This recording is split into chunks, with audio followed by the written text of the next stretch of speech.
के प्रधानमंत्री नरेंद्र मोदी की लोकप्रियता किसी से छिपी नहीं है। देश और दुनिया भर में मोदी के नाम का डंका जिस तरह से बज रहा है, उसने भारत में बैठे विरोधियों के साथ साथ भारत से बाहर बैठे कुछ विरोधी देशों को भी चिढ़ने का एक और मौका दे दिया है। बच्चा हो या युवा वर्ग, बुजुर्ग हो या महिलाएं, पीएम मोदी को लेकर अलग ही। जैसे ही जनता को पता चलता है कि पीएम मोदी उनके शहर आ रहे हैं, वैसे ही वहां पर भारी भीड़ उमड़ पड़ती है और फिर मोदी का अंदाज ऐसा होता ही है कि हर कोई उनका मुरीद हो जाता है। दरअसल पीएम मोदी का अंदाज है ही ऐसा कि वो जहां भी जाते हैं वहीं पर अपनी छाप छोड़ जाते हैं। ऐसा ही कुछ दिल्ली में हुआ।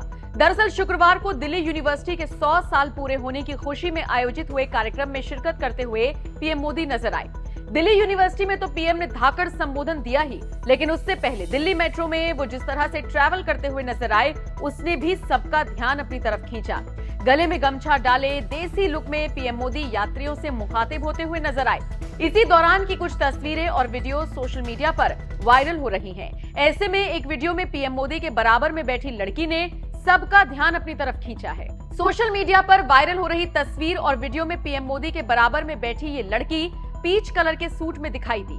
सादगी भरे अंदाज में ये लड़की जितने ध्यान से पीएम की बात सुन रही थी, उसने हर किसी को आकर्षित किया। इसके बाद से ही ट्विटर पर ये तस्वीर वायरल होने लगी और लोग पूछने लगे कि कौन है ये लड़की। महज कुछ देर बाद खुद इस लड़की ने भी अपने ट्विटर पर पीएम के साथ तस्वीर पोस्ट करके ड्रीम लिख दिया। दरअसल इस लड़की का नाम दीक्षा वर्मा है। दिल्ली मेट्रो में दीक्षा को पीएम के बराबर में न सिर्फ बैठने का चांस मिला, बल्कि उनसे बातचीत करने का भी मौका मिला। इसीलिए दीक्षा ने इस तस्वीर को शेयर करते हुए लिखा, ड्रीम यानी सपना। आपको बता दें, दीक्षा वर्मा ने अपने ट्विटर बायो में लिखा है, national social media BJP youth wing, former president Daulat Ram college Delhi university, पहाड़ी Rajput, followed by prime minister. Diksha BJP से जुड़ी हुई हैं और खुद पीएम मोदी भी उन्हें फॉलो करते हैं। अब जाहिर है, दीक्षा के बारे में इतनी जानकारी हाथ लगी तो फिर कांग्रेस को तो आक्रामक होना ही था। तभी तो कांग्रेसी सुप्रिया श्रीनेत ने तंज कसते हुए लिखा, ये मोदी ने अच्छा किया, आज मेट्रो में भाजपा कार्यकर्ताओं के साथ थोड़ा वक्त गुजारा। अब आप कहेंगे जनता के नाम पर झूठ बोल भाजपाई क्यों बिठाए? तो भाई पीआर के लिए भाजपाई ही सही है। असली युवा बेरोजगारी पर सवाल पूछने लगते तब क्या होता? वैसे अकेले बैठे ज्यादा अजीब लग रहे थे। सुप्रिया के इस तंज पर दीक्षा ने भी करारा जवाब दिया और लिखा, madam Supriya was always ill-mannered but didn't know she is also illiterate. Learn the difference between dream and dream come true. Congress. बहरहाल अब इस पर सियासत तेज हो गई है। फिलहाल आप इस खबर पर क्या राय रखते हैं, कमेंट करके जरूर बताएं। आप मूल कहाँ से हैं? सर मैं रांची झारखंड से। आपने झारखंड के बाहर कोई दोस्त बनाए यहाँ? जी बहुत सारे बनाए। किस राज्य के? सर यूपी के हैं और मैं जिस कॉलेज में हूँ वो बालाजी मंदिर चलाती है, तो वहाँ पे बहुत सारे मेरे तेलुगु दोस्त भी बने और एक साउथ अफ्रीका का भी है। जी नहीं, जो कई साउथ के राज्य के होंगे, किसी से लैंग्वेज के 5-10 वाक्य सीख लिए, ऐसा कुछ किया? हाँ, मैंने करा था। हाँ, मलयालम में कोई लड़की मिली थी, वो कॉल पर बात कर रही थी। मैंने सुना कि मैंने उनसे पूछा कि ये कौन सी लैंग्वेज है, तो उन्होंने बोला कि मलयालम है।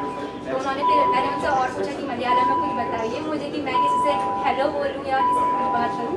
फिर मैंने उनको रिकॉर्ड भी कर लिया ताकि सुन भी सकूँ।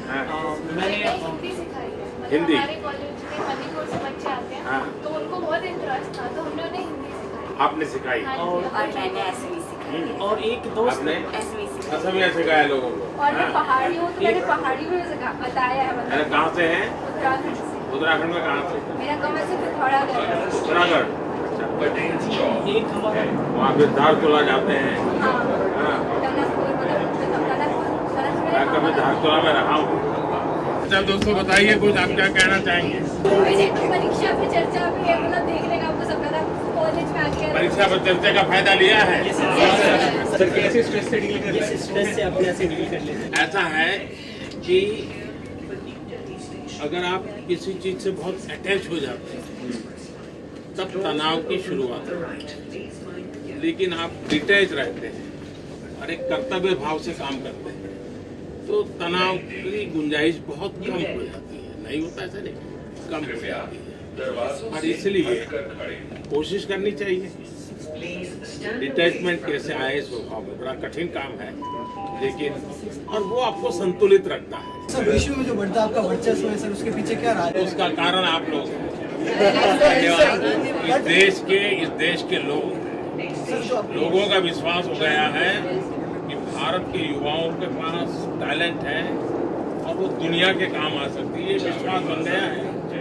हमारी राष्ट्रीय शिक्षा नीति आई है तो उसमें जो हमारी भारतीय भाषाएं हैं उनमें पढ़ने का एक बहुत अच्छा विकल्प मिला है हम लोगों को और एक लचीलापन भी मिला है पाठ्यक्रम में, तो हम सभी के लिए बहुत सहयोगी है, बहुत अच्छा कदम है सरकार। देखिए, हमारे देश के गांव में बहुत टैलेंट है, लेकिन अब उनको अंग्रेजी का सौभाग्य नहीं मिला तो कहीं आके रुक जाते हैं।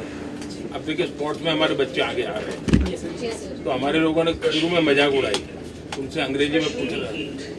अब उसका काम स्पोर्ट्स में है, उसका अंग्रेजी में जवाब आ रहा है, तो अच्छा जवाब दिया कुछ बच्चों ने।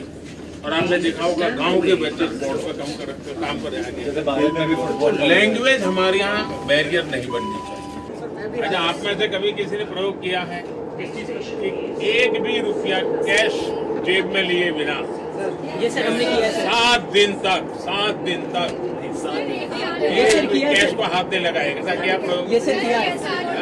उन अनुभवों को आपने अपने ब्लॉग पर शेयर करना चाहिए। ये सर लोगों के लिए बड़ा आश्चर्य होता है, मैं जब दुनिया को बताता हूँ कि आपको एक भी रुपया लिए बिना हिंदुस्तान में जाइए, आपके पास मोबाइल है तो आप आराम से अपना कारोबार चला सकते हैं। जॉब सीकर ना बन के जॉब क्रिएटर बनना चाहिए।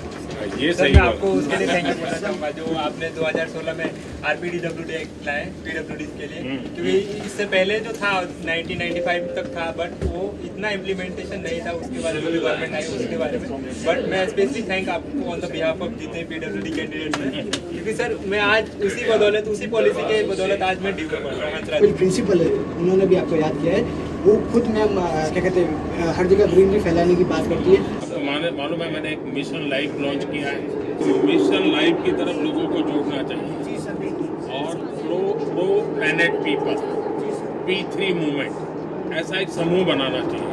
अब देखिए, मुझे भी हरियाणा के कुछ बच्चों का पता चला, वो अपने गांव से सुबह 5 बजे उठ के बगल के गांव में जाते हैं, वो 40-50 बच्चे हैं, पूरे गांव की सफाई करते हैं और फिर अपने गांव वापस आते हैं।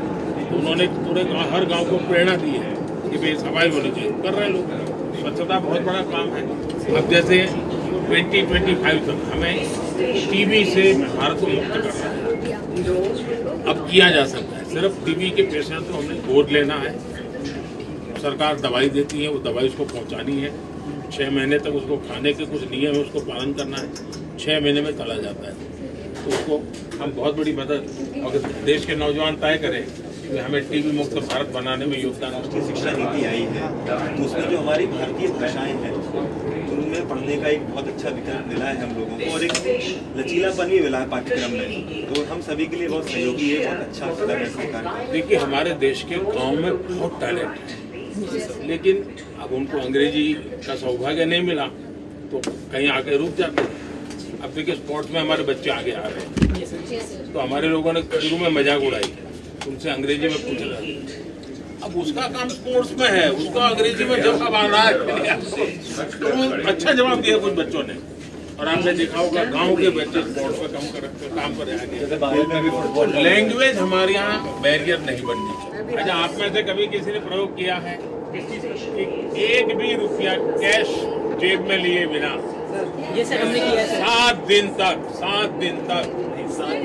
ये सर किया है। कैश को हाथ में लगाए, ऐसा किया प्रयोग? ये सर किया है। उन अनुभवों को आपने अपने ब्लॉग पर शेयर करना चाहिए।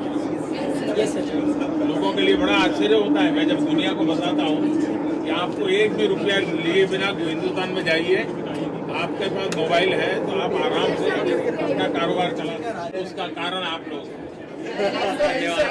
इस देश के लोगों का विश्वास हो गया है कि भारत के युवाओं के पास टैलेंट है और वो दुनिया के काम आ सकती है, ये विश्वास बन गया है।